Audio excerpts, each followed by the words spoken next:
Kat baki singi kinang telun sajan chaka election Lok Sabha, kasem jong United Democratic Party, kalapara phom Haribhoi District, daga jing ino jong kinong yalam, bat kinong kit kam ka Haribhoi District, kintup kinong yalam ki babat kam ha ka Central Body, Youth Wing, bat Women's Wing. Haluk lai phoi ngut kinong yalam bat nong kit kam ka UDP Ribhoi, ba yalam do President ka District, ba Donbok Kimdet, MLA MDC barim ka mawhati, kilapin kut no ya ka jingere bat ka UDP, nadu hnya ka singi ka arpau tarik ulber ahja arpsal. Uba Donbok, Udairu babat yakakam working president ke UDP Central Body.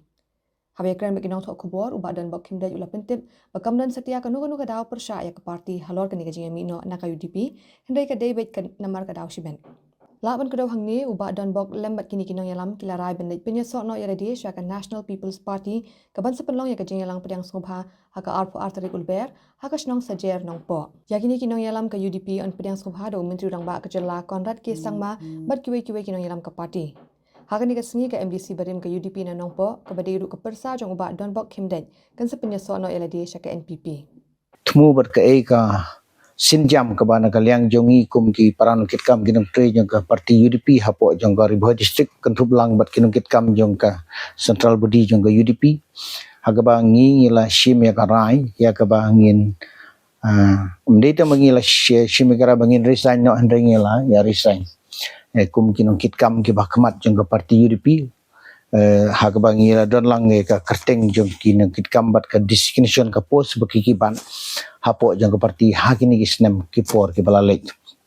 ti ngi kwa ban pensyai hang ni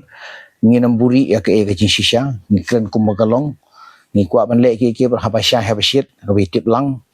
bat kamdei ban long bangi ngi shim ke negrai ka rai ke klung kena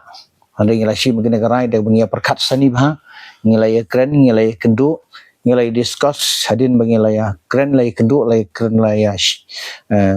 shim ya karai da kawai ke jemut ba kitu ki bala seudai ban mi no na ka parti UDP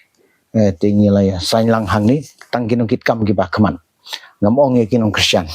kinda kinong Christian gidon ladai keren ni kata kumut kalan kata susu dari tang kinong kit kam ki ba kamat jong ka parti hapo jong ka Youth Wing, Women's Wing bat agaliang juga rang ba hapo jaga Haribhoi District bat kunjur ke bade jong ka state ke bahap ke bade nang ni na po Haribhoi tinggal shim ke negara bangila resign no